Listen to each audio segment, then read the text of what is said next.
I'm absolutely delighted to be speaking to Ashwin Sanghi, whom for once I'm not going to introduce in great detail because over the years he's consistently and prolifically written for all of us, lots of exciting books that all of you have loved. So you know his work, and for the thrills and the intrigues and everything and the bloody good advice sometimes that he's brought to our lives, please can we give him a big hand. The master storyteller, Ashwin Sanghi. Would you like to address the audience briefly, or should we just jump in? Let's just wing it. Okay, Come on. wonderful. Okay, so I wanted to start by asking you, or by saying rather, that when we come to your books and when we see your body of work, what really strikes one is the amount of reading that you do, that you have to do, but you also clearly love to do. Yeah. So my question to begin with is, were you always a reader? Is it reading that brought you to writing, or was it something else? Poulomi, I was always a reader, and that was from a very young age. My maternal granduncle had this wonderful tradition of sending me a book every week. And during his lifetime, he sent me a little over 300 books. Of course, that was very contrary to my cultural roots, which are a typical Marwadi family. And out there in that part of the setup, the Marwadi setup, we had an old Munimji in our office, and he used to say that there are only two words in the world that you will ever need, and those two words are debit and credit. So why are you wasting time trying to build up your vocabulary on other things? Not needed. And but Nanaji would continue sending me these books, and I would inquire that this is the clash that is happening, that there is a group that says, I don't need to read, and I need to focus on what is going to make me into, quote unquote, the appropriate Marwadi. And he would always say that, no, because you are born in that sort of an environment, you will always pursue Lakshmi. But remember one thing, that Lakshmi is very curious where Saraswati goes. So she wants to go wherever Saraswati goes.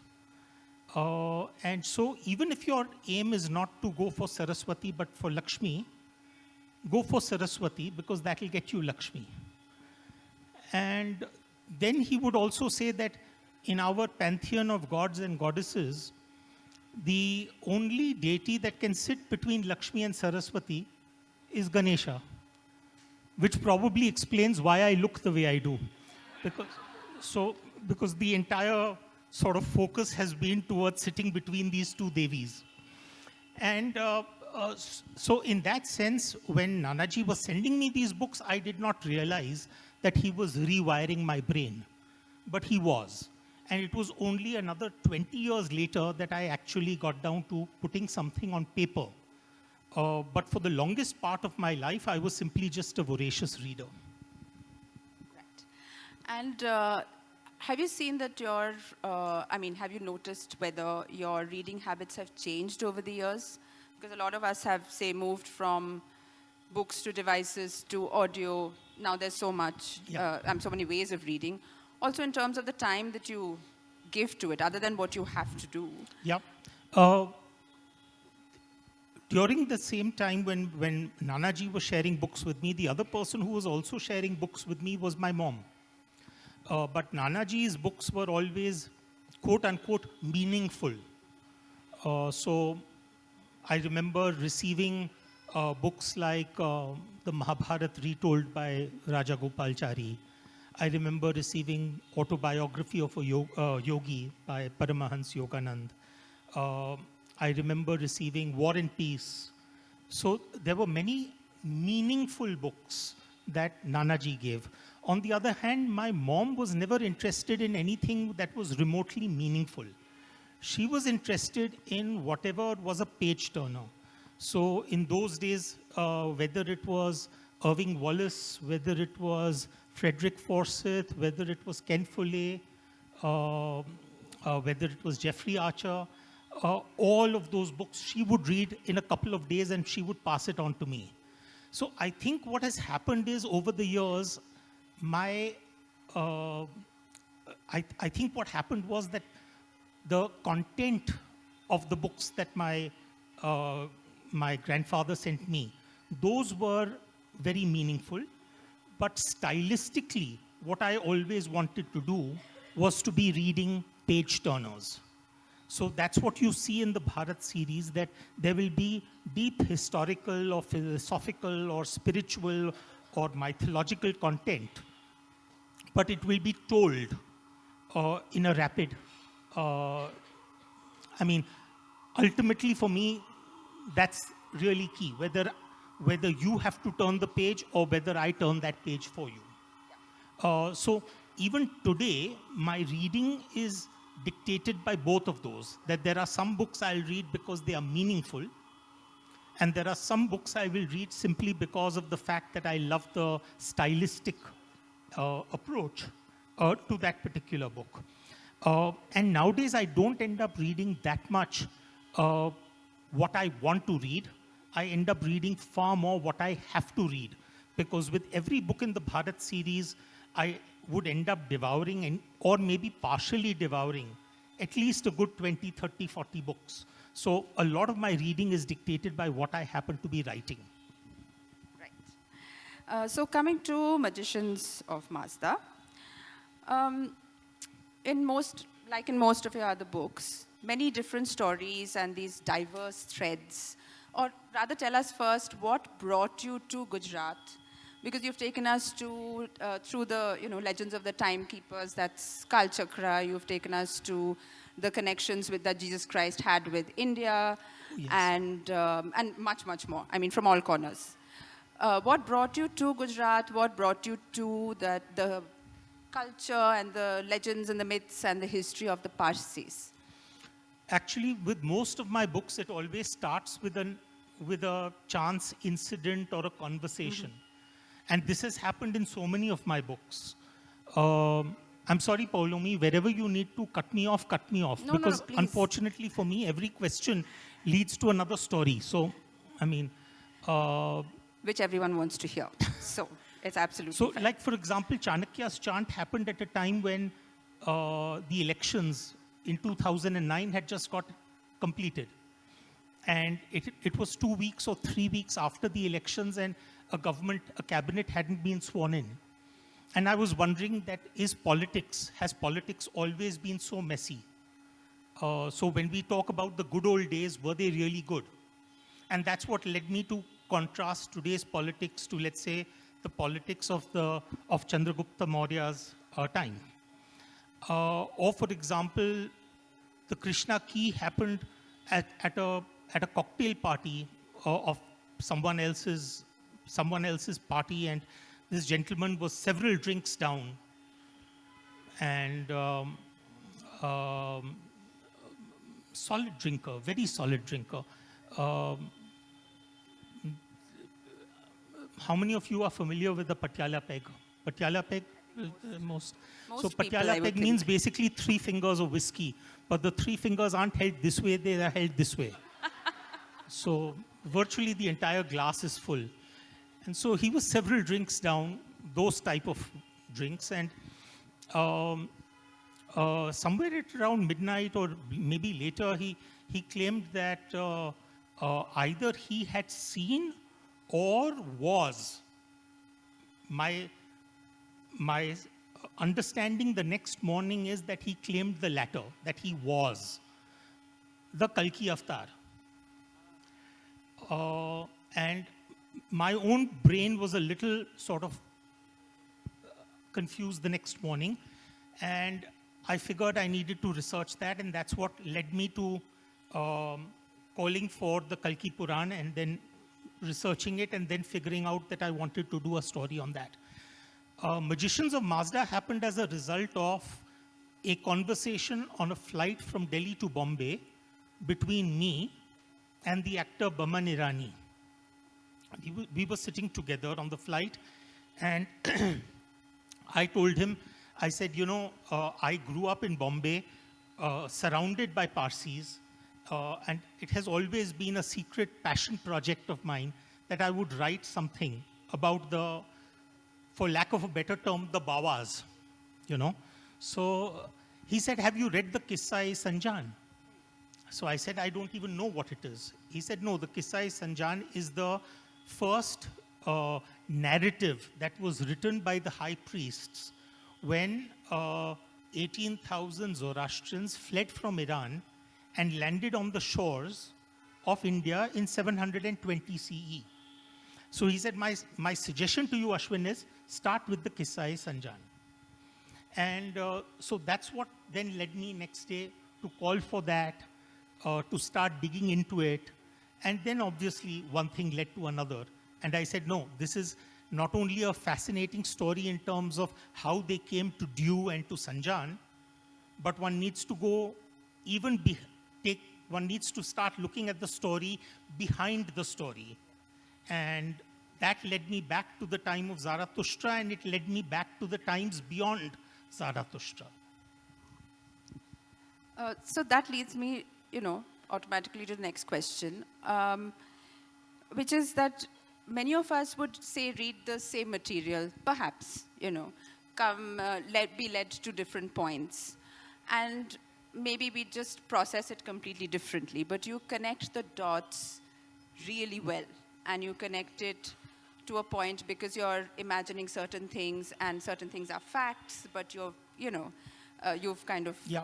So what is your process for that? I mean, obviously, there's a connection in the brain. That's different. Yeah. But you do plot your stories. Yeah. It has to reach an end which you have seen perhaps earlier. But just take us through the process. When I had just written the Rosabal line, the first book, and it was published in 2008, and at that time, a young reporter came up to me and he said that, you're a businessman with an MBA in finance, and you suddenly think that you're qualified enough to be able to write a theological thriller based on a particular event in the life of Christ. What gives you the qualification to write this stuff? I said, see, at the end of the day, I'm a fiction writer. And during my growing up years, the one thing my mother used to always tell me was that I was a bloody good liar. I could sort of cook up stuff on the fly almost.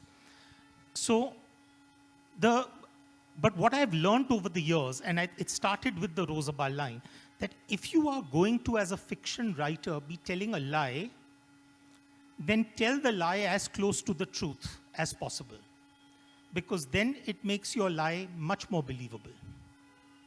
So what I'm always looking for is interesting and tantalizing nuggets, which could sort of lead to that so-called what-if question. It's a very delicious question, what if? What if something were true? What if we should not be looking at the Mahabharata as myth, but should be looking at it as history? What if there was a wonderful ruler by the name of Ram, whose deeds were so great that 300 versions of a book called the Ramayana were written about him? So, and I think a part of that came to me from a chance visit in Kolkata, where I ended up visiting a mandir. Once I had reached that mandir, I realized that it wasn't an ordinary temple, because even though there were people praying and all of that, but there was a portrait of Amitabh Bachchan on the chair. And that's when I had realized that it was an Amitabh temple made by his fans. And I came outside. There was this little boy who was selling agarbattis and prasad and flowers, but I didn't buy any of that from him. I bought a little book known as the Amitabh Chalisa. And is this Yeah, as close to the truth as we... Totally. So I bought that book, the Amitabh Chalisa, and then I was thinking to myself, I said, Ashwin, you're waiting for the car to come and pick you up, but what if the car comes and knocks you down and you die on the spot and you are reborn 1,000 years later? And by then, the cult of worshipping Amitabh Bachchan has become big.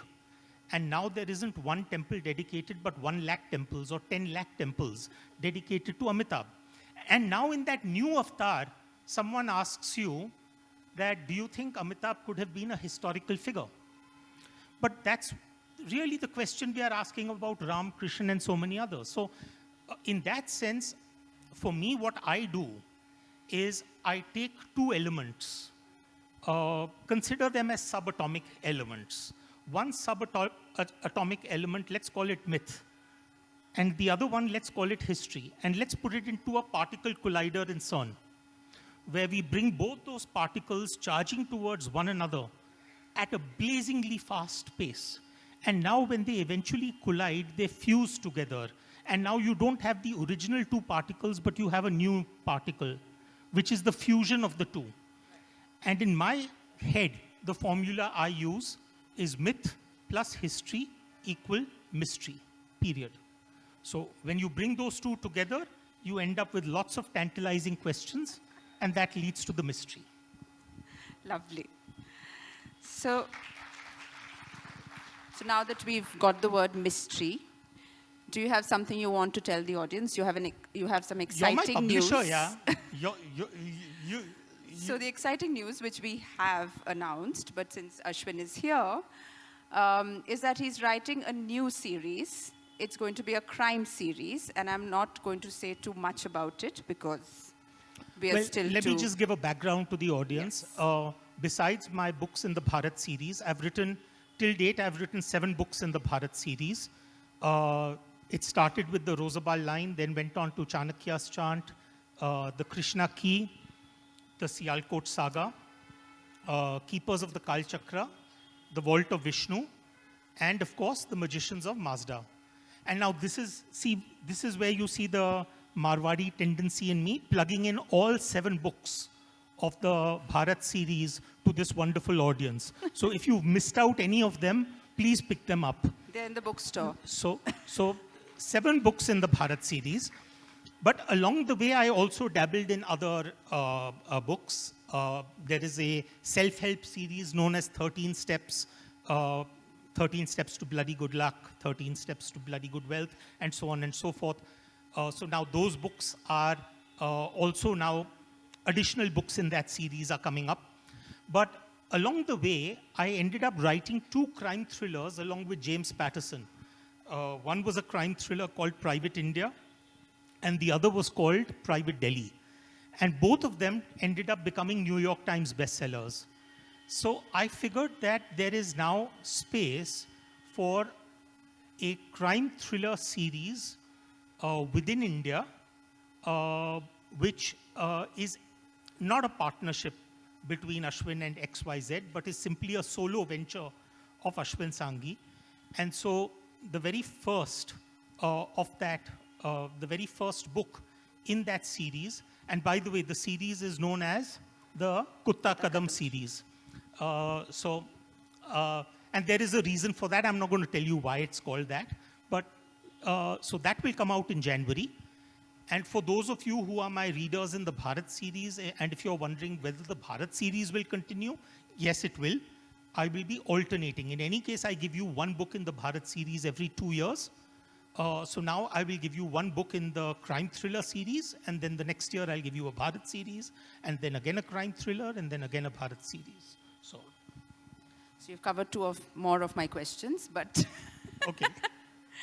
but just to, however little you can, without revealing too much, just to say since you have written crime before, in fact, crime is in small ways part of the Bharat series as well. Also, absolutely. You know, and of course you have the James Patterson with the Private India series. But how is this then going to be different from that? What have you brought to this one? I think, honestly speaking, there are many aspects of Indianness that are very often missing from Indian crime thrillers.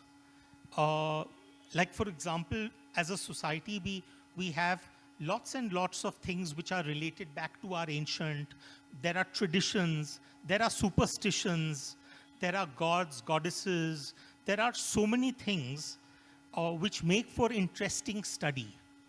Number one. Number two is that, of course, the method of solving crimes cannot be simply a boilerplate American or European crime drama being sort of just simply brought here and then Indianized. Because the methods and the issues that we deal with, whether it's in terms of police investigations, whether it's in terms of forensics, all of that is so utterly different. So rather than starting with a template from somewhere else, I wanted to start from ground up. And that's really what we are trying to do with this. Very exciting. And since you've told us that Bharat series is still on, can you give us a sneak peek of the next one, or would you rather it come as a surprise? The Bharat series, the next one will come out, that is book number 8 in the series, will come out in January of 25. And what I can tell you is that probably, if you've read any, within the 7 books of the Bharat series, what comes across is that there is always a past-present sort of dynamic working. That there is a story in the present and there's a story in the past. And then eventually, by the end of the book, you figure out as to how the two are connected. This is the first time that my story is set entirely in the past, because the mystery also gets solved in the past. So that is one thing which I can tell you about book number 8, that it is set in the ancient period. Second is that I can also tell you the date in which it is set. The date is 42 CE. So now you figure it out as to what was the great stuff that happened in 42 CE. Great. So before that book, we'll send out a poll. What do you think this book is about? And we're all looking forward to that very eagerly. Thank you. But should we open the questions to the audience then?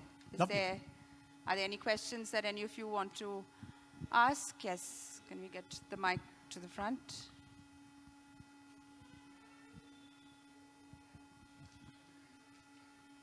Hello, I'm Megha. Hi, Megha. You had written a book under the name, this is not related to the latest book, but you had written a book under the pseudonym Sean Higgins. My question is, why did you choose that? I mean, I know it's this one of your own name, Yeah. but why did you choose that, and why did you go on to your own name after that? Okay. So when I wrote the Rosabal line, I wrote the Rosabal line between 2005 and 2007. And then I was looking for to get published.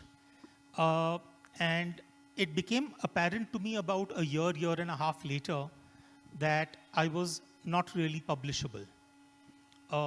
Because I had done mass emailing and mailing to literary agents and publishers, including to Poulomi's company, which said no. And so, including to my ex-publisher, Westland also, they also said no. I hold it against them. I forgive, but I don't forget.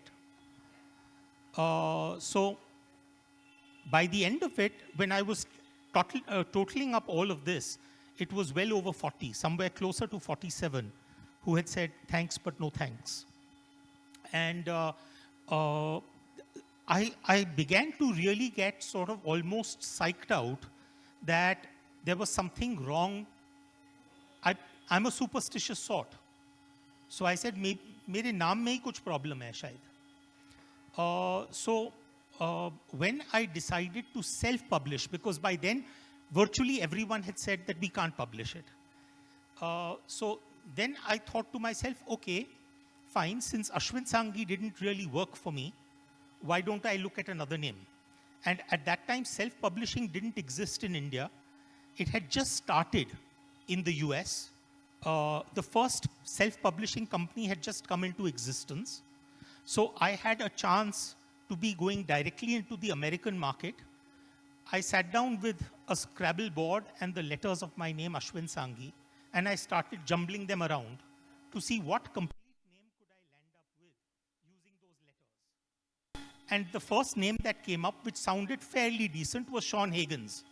And I said, American market, they'll think one more Yank has written this book, and hopefully the book will work. So it got self-published in 2007. And during that year, I ended up selling about 900 copies, which, given the fact that the average self-published title sells about 57 copies during its lifetime, 900 for a year was not bad, because I was doing everything that was possible. You know, in India, we have that term jugaad. There was all types of jugaad was going on in order to get that number there. And then, of course, once it was published in the US, I was wanting to get that book to be available in India, because it was only available in the US. And so I sent out the self-published title to several publishers and distributors saying, can you at least distribute it in India? You said no to publishing it. Can you at least distribute it for me? And one of the distributors was a company based in Chennai. My dear friend Gautam Padmanabhan from Westland, his former colleague Hemu got in touch with me, and she said, Ashwin, why haven't you tried publishing this book in India? And I wanted to actually turn around and scream, because I'd been through so much. She said, look, I'm happy to let it be published, provided that the team agrees. And when the team came back, they said, we have two conditions. Number one, you agree to intensive editing. So it may take a few months, but we have to edit. I said, okay. And number two, what is it? And they said, kill Sean Higgins. Because ultimately, at the end of the day, we can't promote this book based on a pseudonym. We need you to stand behind it. And so that was the very first murder that happened in the Bharat series, where Sean Higgins died. Any other questions? There's one more. Hi, I have the mic. I'm a fan. I have all your books. I've been so sweet. enjoying Thank reading you. them for years. So my question really relates to your research, if you don't mind. You have there is so much research that goes into all of your books. How many languages do you sort of do your work in, or do you work with translations? Unfortunately, I think in English. I write in English. The only second language that I know is Hindi. And of course, I'm comfortable both reading and writing in Hindi also. But when I'm working on a Bharat series book, I have now, over the years, created a team of people around me who help me in terms of trying to plug all my weaknesses. So, for example, with most of the books in the Bharat series, Sanskrit is a big issue, because whether I like it or not, I have to go back to certain things. So earlier, I would depend on one particular individual who would give me the translation. Then I realized that maybe sometimes there can be a difference in terms of the thought process, and the essence of it may not really be picked up. So now, in order to fortify myself more, I now have 3 people who give me their own independent versions of it. So I try and make up for all of those things. The other part of it, of course, is that the research is never necessarily only about going back into books and manuscripts. The nature of the research changes from one book to another. So, for example, in the case of Chanakya's chant, it was simply reading the Arthashastra several times and maybe the Mudra Rakshas a couple of times. With the Krishna key, it was definitely reading, let's say, the Bhagavad Puran, but it was more importantly, it was also about visiting places like, let's say, Dwarka or Mathura or Vrindavan in order to be able to actually get a sense of the Krishna story. With a book like, let's say, Keepers of the Kal Chakra, it was actually about learning quantum theory because I'm not a science student. So I had someone who could give me the essence of the Upanishads, but I also needed someone to give me the opposite side, which was the science side. So the nature of research will vary, but yes, one of my greatest liabilities is not being multilingual. Thank you. Hello, sir. Hi. Hi. Sir, I am big fan of yours, sir. I have read Thank all your you. books, sir. Thank you. But I need one suggestion from you, guidance, sir. That whenever I read a book, I get confused. Like whether it is a myth, or it is a history, or it is a science, or it is a like fiction. Because you write a story in such a wonderful like design that it is difficult to distinguish. Yeah. So in fact, honestly, I'm glad you said that because it means that I'm doing my job fairly well. Because when you're reading, I really don't want you to be able to distinguish between fact and fiction. It should seem seamless. But at the end of the day, one of the things that I do, and I do it very, very sort of rigorously, is I try and make sure that I document every source as methodically as I possibly can. Because how do I actually go about constructing these books? I will typically, a book in the Bharat series will take me probably 2 years to write. The first year will be purely in terms of research. That research over 12 months will then lead me into a 3-month zone, which is called plotting. That will lead me into a 6-month phase, which is the writing, and which will lead me into a 3-month phase, which is editing and rewriting. During the research phase, I make sure that all of those various sources are well documented. And when I'm done with the book, I try and make sure that at the end of the book, I give you all those resources. The idea being that a book in the Bharat series should be a starting point in a journey. So when you read it, you may come across something that fascinates you, and you would say, okay, now was Ashwin being a bloody good liar? Or was he actually talking about something that actually happened? And for those who are interested enough, they will go back to the sources. I have a lot of people writing into me and telling me this particular source I went to, but it explained something slightly differently. So I look at it always as the starting point of a journey. So if you are confused at the end of a Bharat series book, I would say the next step is to go back into the references and the sources and start your own journey. Hello, sir. I am, like many others here, a huge fan of yours. Thank you. My question here is, sorry if I'm being too forward, can we hope for in the near future a collaborative work between you and Dan Brown?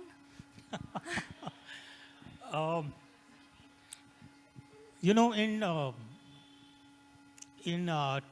2014 or 15, Dan Brown was in Bombay, and I'd been asked to do the job that Poulomi is doing, to interview him.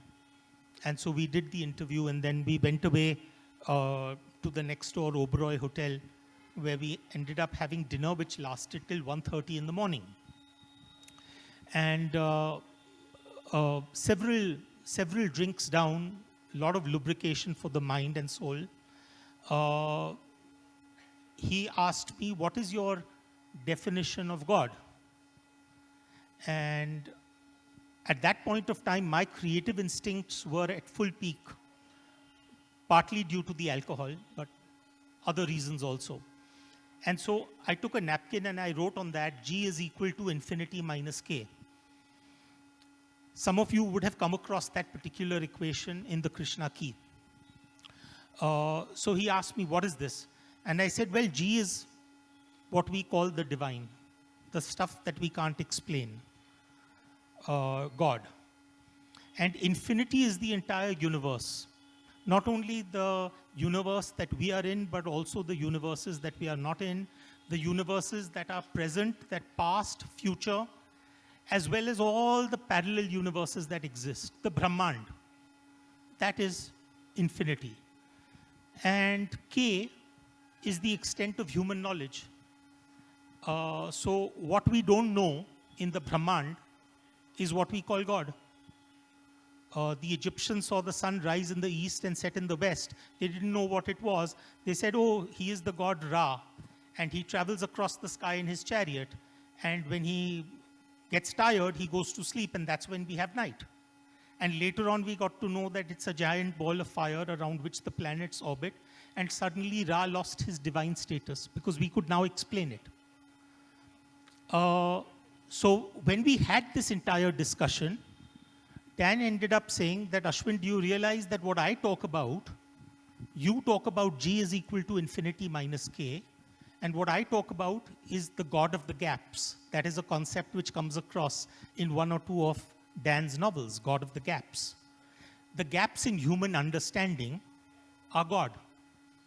And when we suddenly realized that, we both went very quiet because we realized that there was no scope for ever collaborating because we are talking about the same stuff.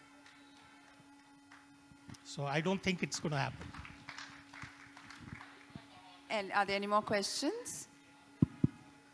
Hi, Ashwin. Hi, Sandeep. Hi. Having read both the Bharat series and crime, it's very exciting to hear that you have another crime book coming out soon.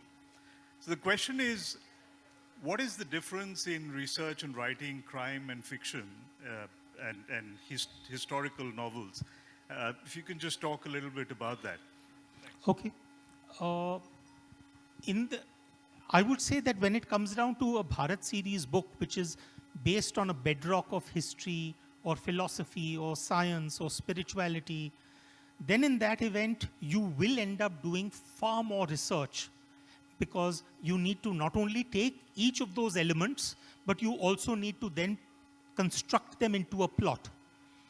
In the case of a crime thriller, you can pretty much start with the plotting itself because what drives the novel is the plot and maybe to a lesser extent the protagonist, the character of the protagonist. So I would say in terms of actual time frame for writing, a crime thriller is in that sense a minimalistic piece of work. Because you can start with really a blank page. I think it was Sidney Sheldon who said that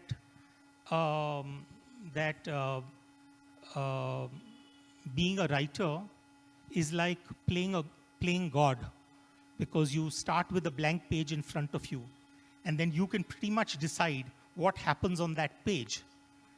So that's the sense I get when I'm writing a crime thriller, because it's there in front of you in the television studios.